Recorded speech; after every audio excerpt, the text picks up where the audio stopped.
I'll point out another mistake that Nancy makes, and it's probably the most common mistake you will see of any podcaster or news reporter or anything. This is the most common interview error.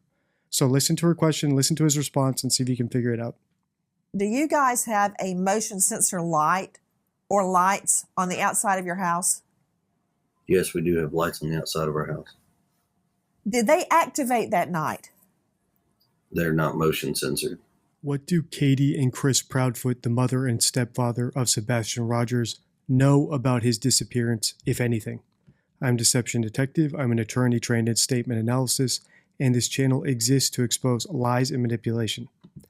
Today we'll watch an interview Nancy Grace did with the Proudfoots, focusing on Nancy's technique and the Proudfoots' responses. This video is part of my Sebastian Rogers series. Previously, I extended an offer to interview the Proudfoots myself, a proposition that I still maintain. With that in mind, let's listen. February 26, Monday morning, 6 a.m. From everything we can tell, that is the moment that Sebastian's mom and stepdad realize he's gone. For just one moment, imagine that. You go in your child's room where you find your child every single school day morning and you wake them up, but at 6 a.m., he's not there. Can you imagine what must have gone through their minds? First of all, I want you to hear what his bio mom, Katie Proudfoot, says. Listen. When I woke him up for school, he wasn't there. I took a second and walked through the house looking for him in case he'd gotten up and was trying to get breakfast or something, because he did that sometimes. About 3 minutes in, give or take, I was on the phone with my husband. I said, I can't find him. He said, what do you mean you can't find him? I said, he's not in the house.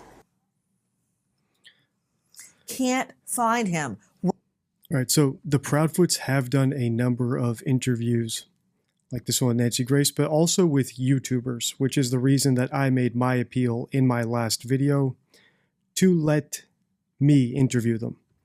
And it's not because I don't think other interviewers can get statements that I can analyze. As you know from my channel, that's all we do here.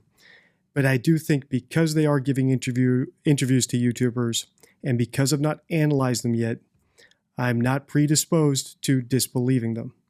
And I think it would be a great opportunity to display and show you the techniques that I use to interview people, rather than constantly pointing out how other people interview, like we have to do in this video, right? I'm trying to show you interview techniques and deception detection techniques, but it's through Nancy Grace. And I'd prefer to have a real live subject who we could analyze together, especially one where I'm not predisposed. I don't necessarily know whether or not they're guilty. I know plenty of other analysts online are very firm in their opinions, but I've not analyzed them myself. In part one of the series, I only analyzed Sebastian's bio father, Seth Rogers. So hopefully, Chris and Katie, you will take me up on my offer for an interview. Where is he? And in the last days, we learned that the official law enforcement search is actually scaling back. This as TikTokers and YouTubers are flooding the area, conducting their own searches. Listen to Eric Craddock, Chief Deputy, Sumner County Sheriff's. Really wanted to come to the community and ask for your help. We need you to search your properties every day, morning and night. If there's a shed or a crawl space or up under your mobile home or a tarp that's in your yard, check it every morning and check it every night. Look for any details that something has been disturbed. If there's a shirt that was there today that wasn't there yesterday, notify us. You can really help us by searching your own property twice a day. Like I said, we're operating under the assumption that Sebastian walked off, and we really need your help to ensure that he is brought home safely. And the assumption that Sebastian walked off or ran away is a fair one. And I posted this video 2 days ago using AI to find missing children on my side channel, my DDF channel, which is about helping solve true crimes, unlike what we do here, which is analyzing statements and trying to discover deception and manipulation techniques. And over there I said that this case does remind me a little bit of the Harvey Dilley case, where Harvey Dilley was a famous, well, a young YouTuber. I think he was 14, a year younger than Sebastian. And he would run away from his house. The parents weren't perfect. I think that it was found that there were some CPS visits to the house. There was a little bit of abuse going on. Lots of internet sleuths piled on the mother, saying that she killed him. And then it was discovered that he would run away from home, and he climbed up a chimney into a neighboring house to hang out in that house while he ditched school. So while the mother had some attendant guilt in that she was probably not the perfect mother, she didn't kill her son, right? It was an unfortunate accident with some domestic abuse in the mix. And that might be what's going on here. I'm not 100% sure. Like I said, I want to hold off on my opinion until I get a response from the Proudfoots. But let's say in another week or so, I know that lots of my members really want me to dig into this case. If you're a member of the channel or you're considering becoming one, this is where I post my polls now in the members section to see what the members want, and I make a video accordingly. And we're at over 300 members now. Thank you very much to everyone who is a channel member. So I'll give it another couple days. I would love the opportunity to interview them. I think it'd be a great lesson for us. And I think that my questions, no offense to anyone else who has interviewed them, might get us some different information than we've been seeing from them so far.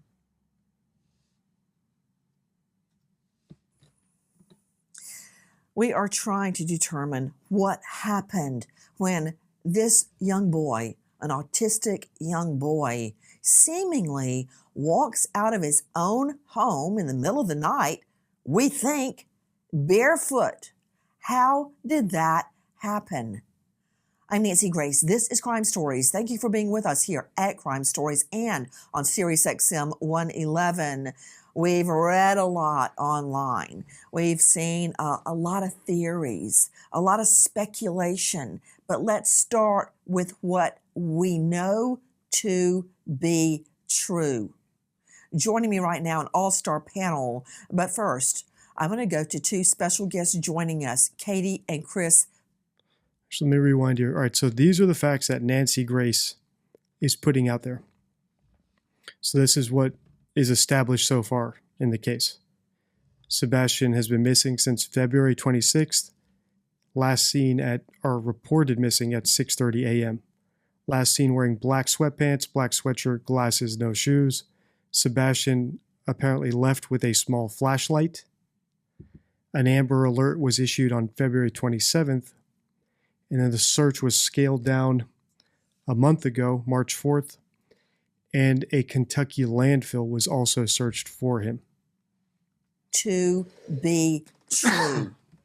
Joining me right now, an all-star panel. But first, I'm going to go to two special guests joining us, Katie and Chris Proudfoot. This is Sebastian's biological mother and his stepfather, who were in their home with Sebastian when he goes missing. To both of the Proudfoots, thank you for being with us. I want to go straight back to when Sebastian goes missing.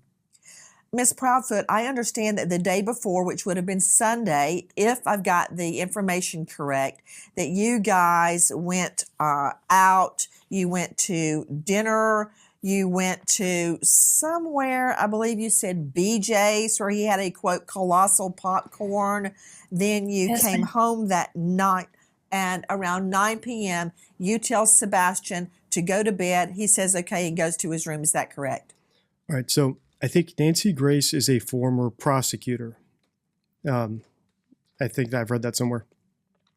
And you can tell here. So I think she does know proper interview technique, but it's very hostile. And if you've seen my series on Summer Wells, where I analyzed Dr. Phil's interview of Don and Candace Wells, you'll know that I like an approach that gets the people talking there's something about something they're comfortable with. So whereas Nancy Grace goes straight into the case facts and the day Sebastian went missing, someone like Dr. Phil, who I like 50% of the time, and I think he does a bad job another 50% of the time, will actually soften them up, butter them up, and get them talking about stuff that they're comfortable with. And building up a little rapport with someone that you're interviewing is proper technique if your goal is to get to the truth. Because you loosen them up, you get them talking, now they're more comfortable talking. However, not everyone's goal in an interview scenario is to get to the truth.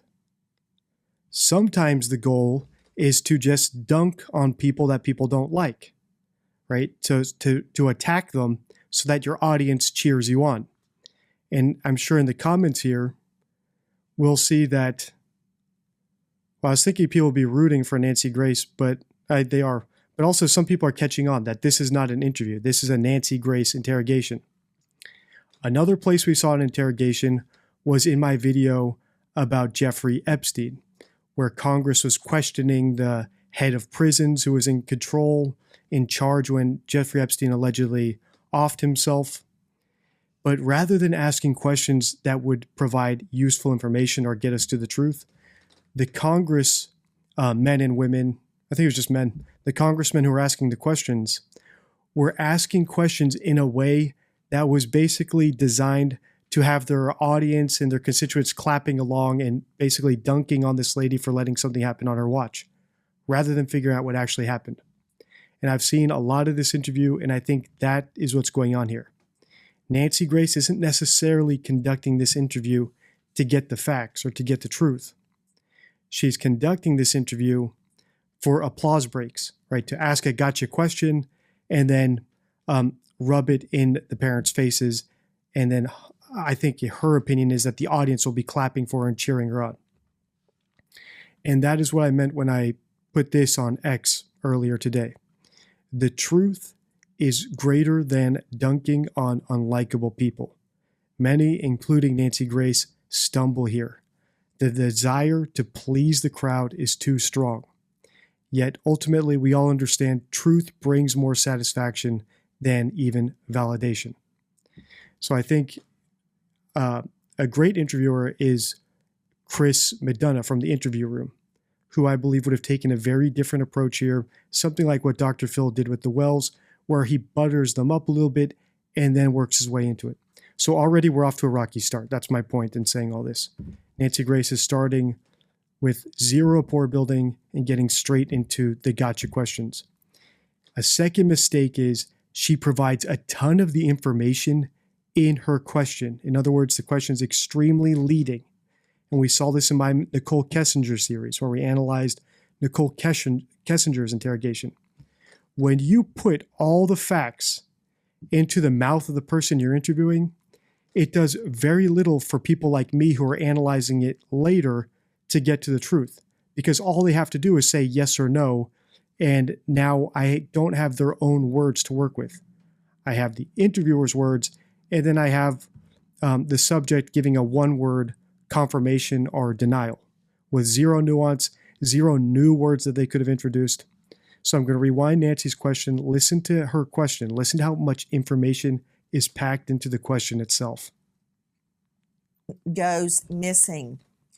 Miss Proudfoot, I understand that the day before, which would have been Sunday, if I've got the information correct, that you guys went out, you went to dinner, you went to somewhere, I believe you said BJ's, where he had a, quote, colossal popcorn. Then you came home that night. You went to dinner, you went to BJ's. It's almost as if she's doing her prosecutorial job, right? Like she's got Katie Proudfoot up on the stand, and she's trying to lead Katie into a yes or no response in order to get something on the record. But that's not, that should not be the goal here. The goal here is to get more information from Katie. And like I said, hopefully they see this video. Hopefully they accept an interview with me. But if not, my audience is my number one priority. You guys have voted for me to analyze the parents and continue the series. So if we don't hear back from them in a week or so, I will analyze their older interviews.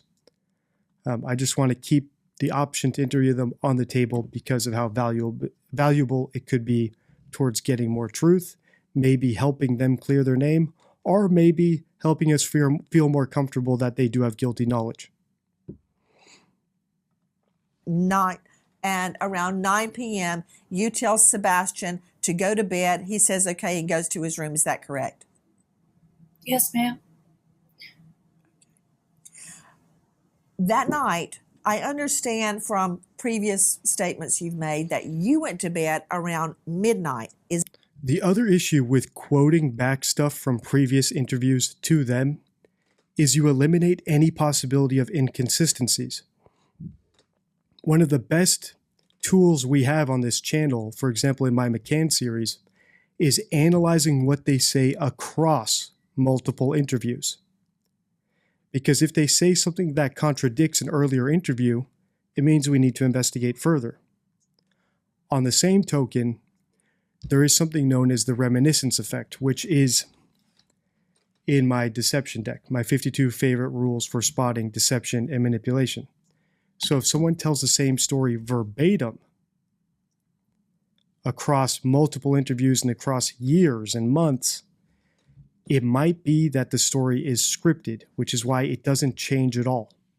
Because the person is not recalling any new information because they're not searching their memory for any new information. And one of my favorite YouTubers, Pat Brown, one of my favorite analysts, and a friend of the channel, we've made videos back and forth, commenting on each other's analysis. I saw her video analyzing this Nancy Grace interview, and Pat Brown pointed out that the mother has changed her story over the interviews. But the changes the mother made aren't necessarily contradictory of each other. So they don't necessarily mean that she's lying.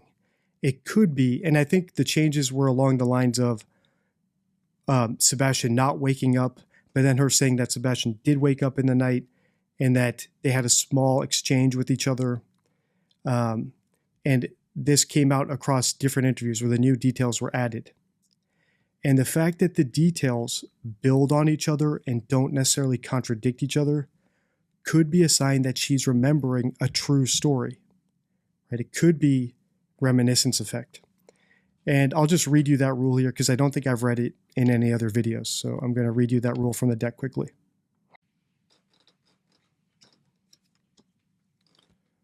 Reminiscence effect.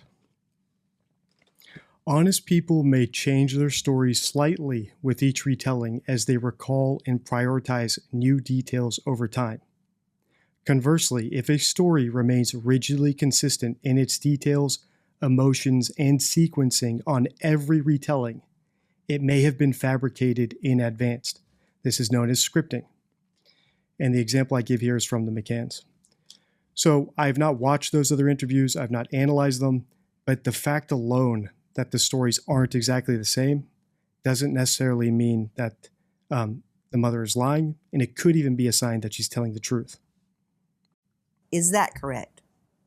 It is. And to you, Mr. Proudfoot, Chris Proudfoot, did you also go to bed at midnight or before or after?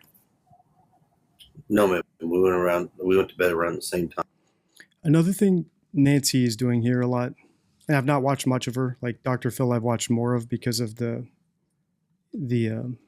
Wells case, the Wells series I've done, which is very popular.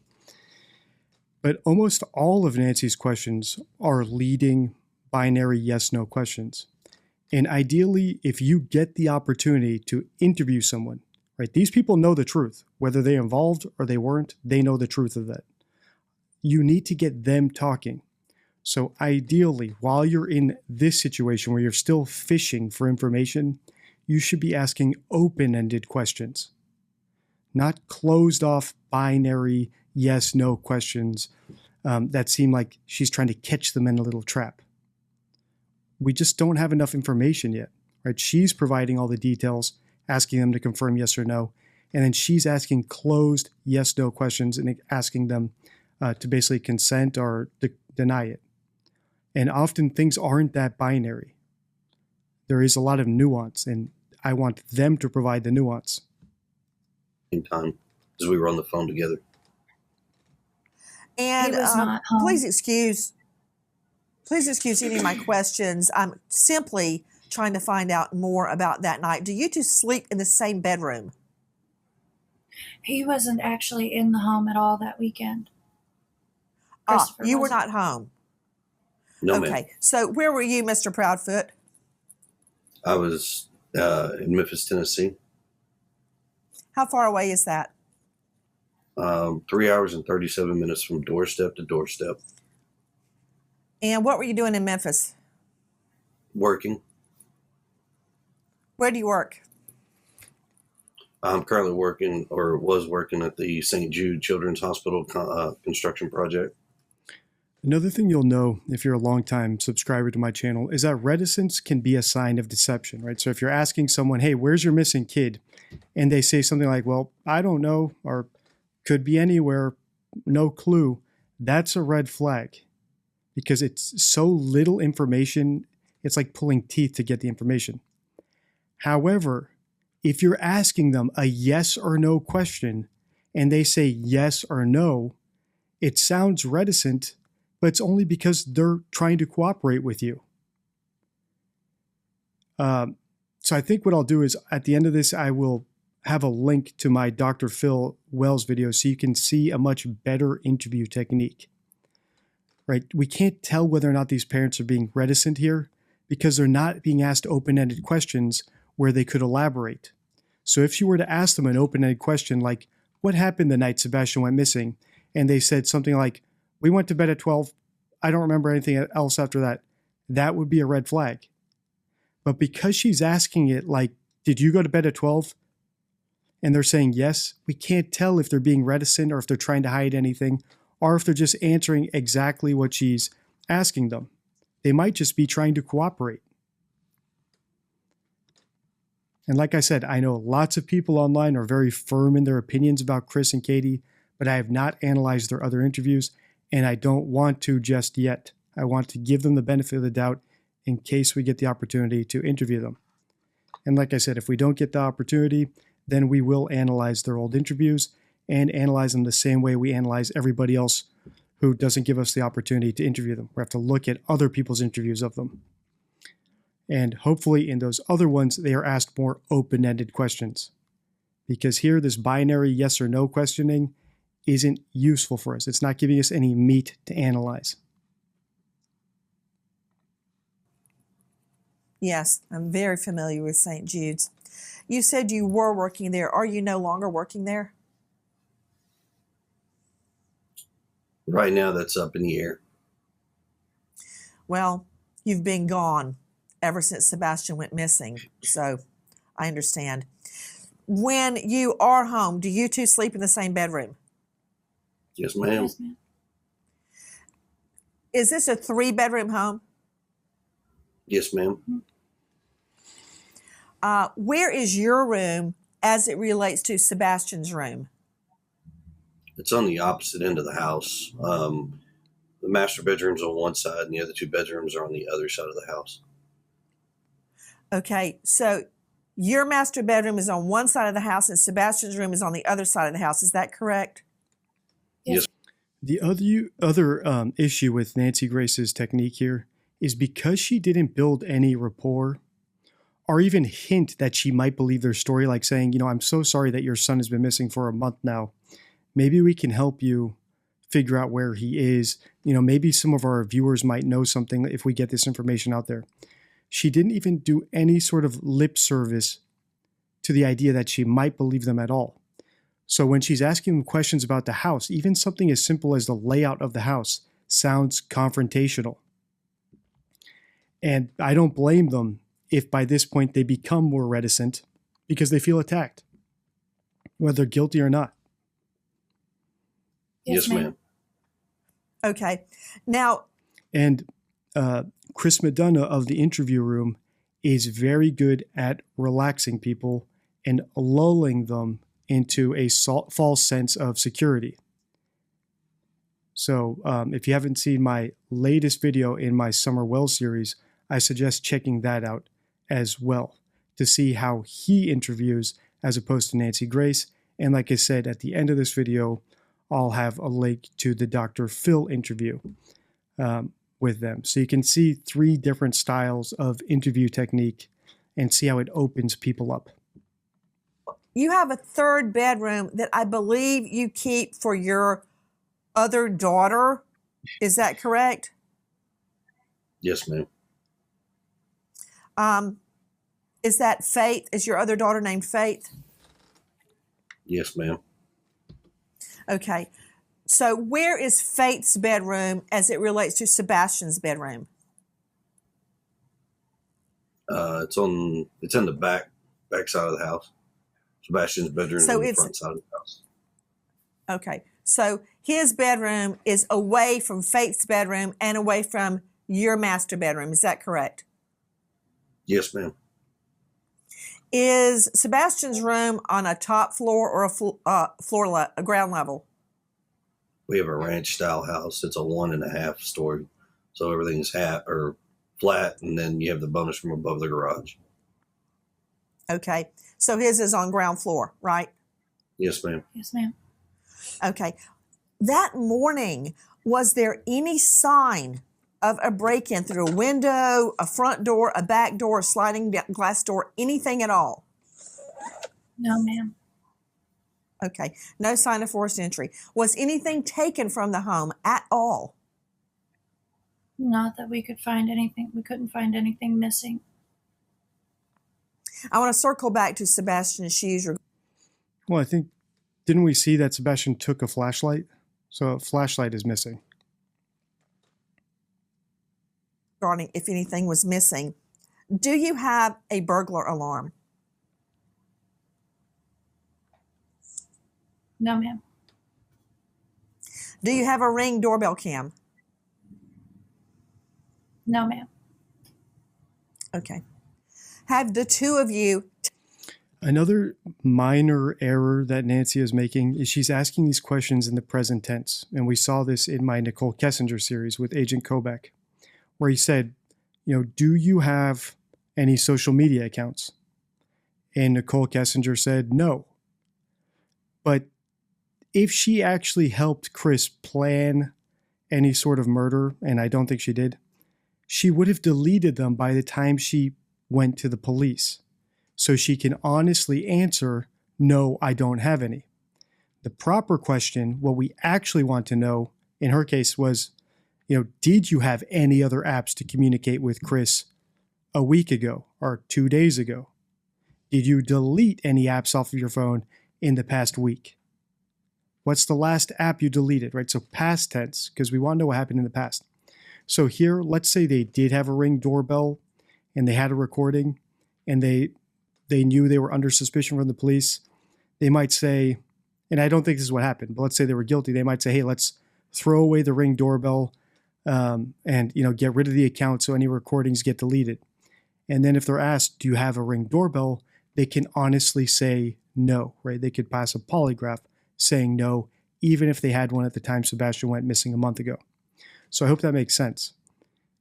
A tricky manipulator, a tricky liar will use the tense you ask the question against you. And you can't even hold it over their head if you figure it out later. Let's say the police find out that they had a Ring doorbell a month ago. They can say, did you lie to us? You lied to us about the Ring doorbell. And they could say, no, we didn't. Nancy Grace asked if we have one, and we don't. It's not our fault if you didn't ask if we had one when Sebastian disappeared and if we got video of it. Right, so I'm not saying that applies, that's what's going on here, but it is something to bear in mind if you are interviewing someone, whether it's your kid and you think they didn't do their homework, or a roommate and you think they ate your sandwich from the fridge, or you're interviewing someone for a job, right? Do you have a criminal record? No. Well, maybe it got expunged. Maybe they were arrested when they were younger. A better question would be, have you ever been arrested, right? So you have to actually ask specific questions because tricky liars will use it against you. taken a polygraph? I have. I have not. Would you be willing to? I've offered and volunteered on many occasions to take a polygraph, and I was told directly by law enforcement because of my whereabouts, I did not need one. I understand. Ms. Proudfoot, did you pass your polygraph? I did. Those questions out of the way. Was Just a quick note regarding polygraphs. Polygraphs are kind of like body language in that it's a lot more subjective than you might think. So they're a good tool for bluffing. You know, if someone's guilty and you say, hey, are you okay with us polygraphing you? And they say no, that's a good indicator that they might have some guilty knowledge because they're scared of the polygraph. But whether or not someone passes or fails a polygraph doesn't mean quite the same thing, right? So passing one doesn't necessarily mean they're innocent, whereas failing one doesn't necessarily mean they're guilty, but it might lean a little bit more that way. was Faith in the home when Sebastian went missing? No. No, ma'am. Does anyone else have a key to your home beside your immediate family? No. No, ma'am. That night, And once again, Nancy's asking these closed questions. Does anyone else have a key to your home besides your immediate family?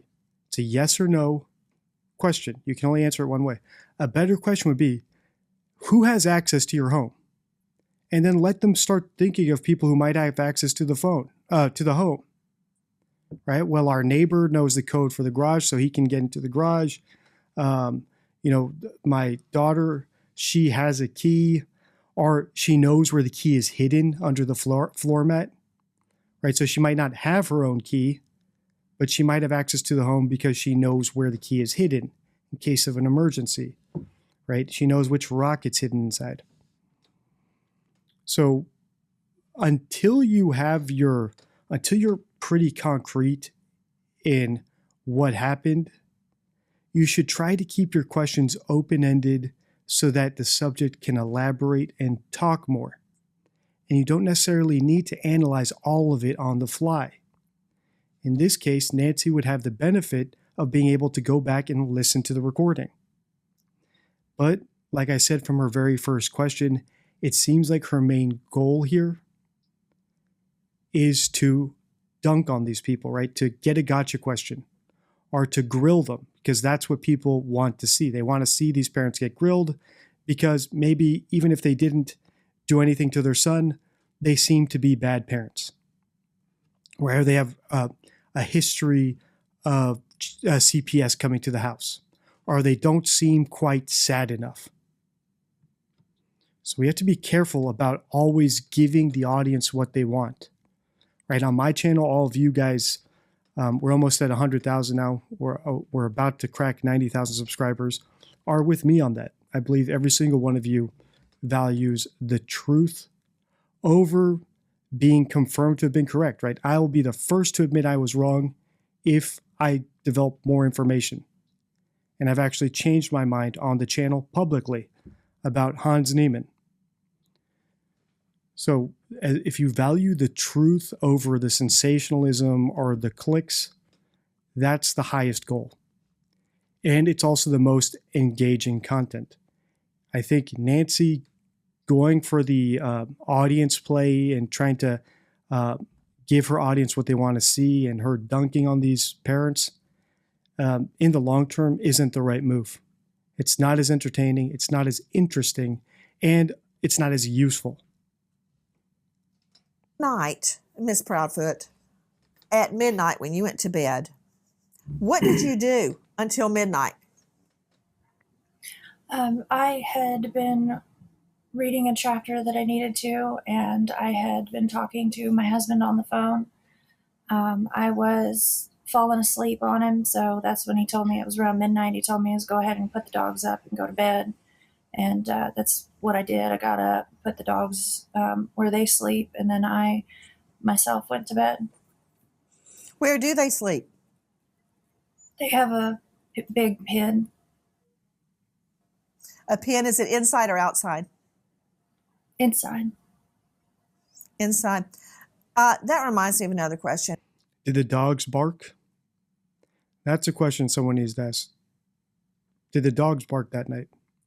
Because in the Summer Wells case, that case for me is basically Sherlock Holmes, the case of the Hounds of Baskervilles, right? The dog that didn't bark. It's a house surrounded by something like 20 dogs, and they allege that someone came onto the property and took their daughter, but not a single dog barked. Right? The plot holes in stories people fabricate are everywhere, as long as you're listening closely. So I would want to know, did these dogs bark? Do you guys have a motion sensor light or lights on the outside of your house? Yes, we do have lights on the outside of our house. Did they activate? All right, I'll point out this. So listen to his answer here, then I'll point out another mistake that Nancy makes. And it's probably the most common mistake you will see of any podcaster or news reporter or anything. This is the most common interview error. So listen to her question, listen to his response, and see if you can figure it out. Do you guys have a motion sensor light or lights on the outside of your house? Yes, we do have lights on the outside of our house. Did they activate that night? They're not motion censored. Right, so that's the misunderstanding. If you are going to do this binary questioning, you cannot ask compound questions. Because if someone is trying to trick you, they will only answer one of your questions, right? So do you have lights or motion sensor lights? He says yes. I don't think he's necessarily trying to trick her. I think he was just confused by the compound question. He says yes. She says, did they activate? He says they're not motion censored. But sometimes what people do is they might not follow up that question. They might think, okay, so he has motion sensor lights and they didn't turn on. Next question. And they won't dig into it. So be very wary of compound questions. Because if someone is trying to trick you, they will just answer the easier to answer question and ignore the other one. And typically what you see happen is the reporter or the interviewer forgets the other half of the question, the other option, and they never go back to it. And if you see my video, How to Interview Like a Detective, you'll see lots of these same errors asked by a totally different type of interviewer in a totally different type of interview. And it's one of my most popular videos. So if you just sort my videos by popular, it should be in the top 20 or so. How to Interview Like a Detective. We have lights. Were they on that night? No, Okay. ma'am. Were they on that night? So the lights were out the whole night? Yes, ma'am. We don't typically turn the floodlights on. Were there any lights outside the house on at all? Just my little solar lights that we have in the garden. There's Yep. 2 lights on the side of the house above the garage that are on at all times. Oh, yeah, those are on. Oh, there's a light above the garage. It's on at all times? There's 2. Yes, ma'am. Okay. So those lights were on? Yes, ma'am. Okay. The reason I'm asking is because I heard you say earlier, Mr. Proudfoot, that your neighbors have been very, very forthcoming with their Ring camera info. And I was trying to determine if any lights were on, what, if anything, they may have caught. But I understand from your previous interviews that nothing of any evidentiary value was caught. And also, in another statement you gave, I understand that the video of the 2 flashlights, and I'm saying that with air quotes, that's not exactly what that was at all. We now don't believe that 2 flashlights were observed around your home. Is that correct? You're Yes. very correct.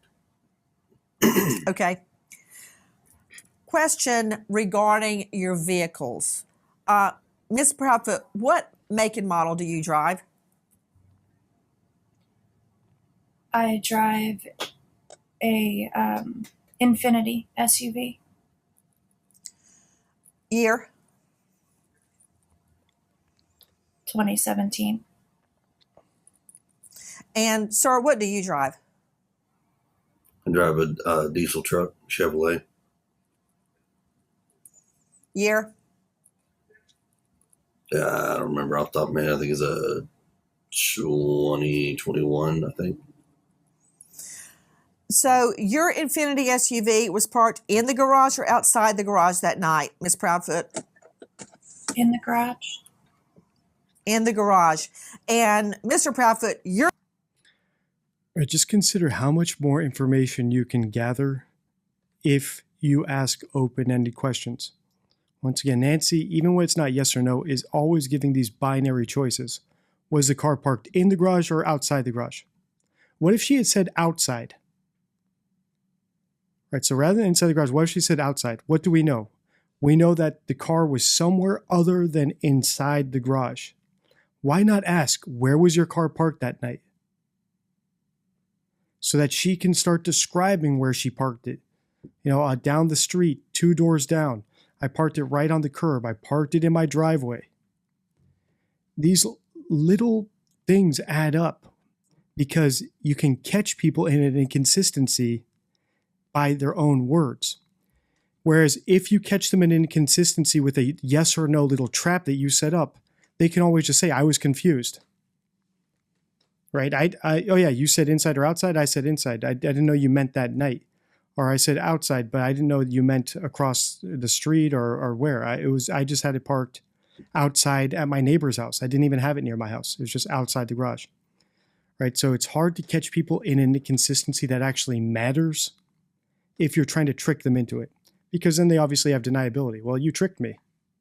I didn't understand what you were asking. Or I forgot. Whereas if they form the response with their own words, it's a lot easier to hold them to it. your vehicle was on location in Memphis. Is that correct? Correct. Okay. So there's only one car at the home. Right. So she provided all that. Your vehicle, Chris, was on location in Memphis. Why not ask him, where was your vehicle? Did you drive anywhere that night? We want to know if he was there secretly doing something to Sebastian, right? Isn't that the whole point? Or if he took another car up to kidnap Sebastian or something along those lines, right? If these are the suspects, we want to know what they were doing in their own words. Maybe he didn't drive his own car. Maybe it wasn't on location precisely, or is parked outside of his hotel room. But she's asking these loaded yes or no questions that are not giving us much to go off of. In reality, it looks like she's got them on the stand and she can treat them however she wants and she can cross-examine them and she's trying to catch them in an on-the-record slip-up. But in the real world, you don't necessarily have that option, right? If I'm interviewing an employee for a job and I want to find out if they're going to be a good employee or if they're going to steal money from the till, I can't just say name, year, make, right? I have to have some rapport with them. I have to ask them questions that will reveal to me a little bit about their character. And there's not much of that going on here, right? So far, the parents have answered all of her questions. They haven't said much because all of her questions have been very narrow, yes or no. Is that right? There was actually a work vehicle in the driveway at the time as well, but it hasn't moved. We can't give out that information because we don't have permission from her work. I don't understand that. What? About the make and model of the vehicle. I have a work van that was also parked in the driveway. Why is that? If it's out in the driveway where people can see it, why is that privileged information? We just don't have permission from her company to divulge that information. Have you asked? No, ma'am, we have not. Nobody's asked us So that that question. was- to be honest with you. Okay, so you have a work van. Question to you, Miss Proudfoot, what do you do for a living? I am an installation technician.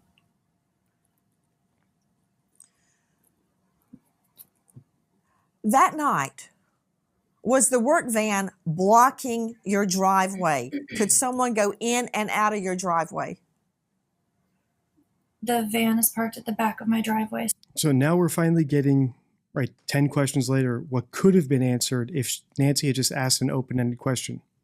And I get that she's trying to pin them to their story. But asking open-ended questions at the top allows you later to go ask the questions to pin them down and catch them in inconsistencies. And like I said, I'm sure Nancy knows this. I don't think Nancy's dumb. I don't think anybody who does this for years, right? I don't think Dr. Phil is dumb. I don't think Piers Morgan is dumb. I don't think people who interview other people professionally are dumb. It's a matter of what their goal is. And when entertainment is also a factor, she has to get views. Her show is on YouTube and I think on Sirius XM. She needs people tuning in. There has to be an entertainment value. When not getting the truth, she's not an educational channel, right? When getting the truth isn't the top priority, other factors come in. And I think that Nancy is playing up the grilling of these parents because she knows that's what the audience wants to see, what they'll tune in for. But for you and me who actually want to figure out what happened, it's not particularly useful, which is why I'm starting off with this one, because I don't think any of the answers here preclude us from seeing the Proudfoots as potentially guilty or potentially innocent. And like I said, if we don't get the opportunity to interview them ourselves, we will look at their older interviews where I think that there's a lot less legal coaching going on. And I think that the interviewers probably let them do a lot more talking. Way so someone can pull in, yes. Got it. Do you park your Infiniti SUV in the garage or outside the garage? In the garage. In the garage. Do you have an automatic garage door? With the clicker. Right. Do you leave that up or down at night? Down. Could anybody lift it up? Like, is there an on and off button outside, or do you have to know a code or have the clicker to open it? You'd have to know the code or have the clicker. Does Sebastian know the code? Not to the garage door, but to the man doors. Not to the garage door, but to the house doors? The regular door, yes. So is there a code to get in your home, or do you use a regular key? There's a code. And he knows that. Another rule I'll read you here, and this is very useful, and I think lots of true crime junkies know it. If a suspect speaks about the victim in the past tense, like a missing kid in the past tense, it could indicate that they know the kid is dead. And the famous case of this is Susan Smith, right, who said that her car was hijacked. And when she spoke to the press, she said that my kids wanted me and my kids needed me, which to the investigators was a big red flag that she probably knew her kids were dead and that someone didn't actually steal her car with the kids in the back seat. And eventually it was discovered that she locked her kids in the car and drowned them. Right? She drove the car into the water. So by asking questions the way that Nancy's asking them, we can't even hear how they are referring to Sebastian, which could be instructive. So she says, did Sebastian know the code? And they say, I think they said Sebastian knew the code or knows the code. Let's listen to that again. But the way she phrased it didn't allow us to hear how they're referring to Sebastian. So let me rewind. Code or have the clicker. Could anybody lift it up? Like, is there an on and off button outside, or do you have to know a code or have the clicker to open it? You'd have to know the code or have the clicker. Does Sebastian know the code? Not to the garage door. All right, does Sebastian, oh, yes or no again. Does Sebastian know the code? Yes or no? No. Whereas if she had asked, who knows the code? Or how did Sebastian access the house? Stuff like that. We could get the answer to that question, but also see how they refer to Sebastian, because they would have to refer to him in a particular tense, whether it's past tense or present tense. So I'll just read you that rule quickly as well, just so you get two rules in this video. Past tense. Each card has the rule on the back because they are flashcards and a real-world example. So past tense. Murderers often refer to their victims in the past tense, reflecting their knowledge of the victim's death. If a suspect describes a missing person using past tense, it could indicate that the suspect is the killer. Which is why trying to get them to refer to Sebastian is important. I want to know how they refer to him. Is it past or present? And if it's present, if I ask them enough times, do they slip up and refer to him in the past? Like Don and Candace Wells did. But to the man doors. Not to the garage door, but to the house doors? The regular door, yes. So is there a code to get in your home, or do you use a regular key? There's a code. And he knows that code? Yes, ma'am. Question. I'm just trying to figure out how he would have gotten out, or if somebody came into the home. Could they have gotten through the garage door? No, unless they know the code or had the clicker, which they did not. Do you lock your doors at night? Yes, ma'am. Once again, present tense. Do you lock your doors at night? Well, our kid was kidnapped, so we definitely do now. Or we're on the news. So yes, we lock our doors. It's much better to be conscious of the tense you ask questions in. So a better question would be, did you lock your doors that night? And if they say we don't remember, then you can elaborate. Well, is it your practice to lock your doors in the evening? Is it your practice to lock your windows? And you can break it down that way. But start off asking the exact question you want answered. Could he have left on his own through those doors? He could, yes, ma'am. But I heard in another interview where Mr. Proudfoot said he was not a, quote, wanderer. He didn't wander around. He had never left the home before on his own. Is that right? Correct. We haven't had issues with him running or taking off in the past. Okay, let me ask you a couple of questions regarding the doors. Do you have any home surveillance, anything at all that would have given us an idea or a clue if the door had been opened or... Right? Did you? Did you have that? Not do you? And I'm not saying that these people are master manipulators, but if you are dealing with a master manipulator, they will use that against you. And I'll show you one of the thumbnails of a video where I analyze advanced liars, and little slips like that, where do you have it or did you have it, will be the difference between getting the truth or getting a lie, because they will answer you literally. So another video I recommend you watch is this one in my Jeffrey Epstein playlist, How to Spot a Sophisticated Manipulator.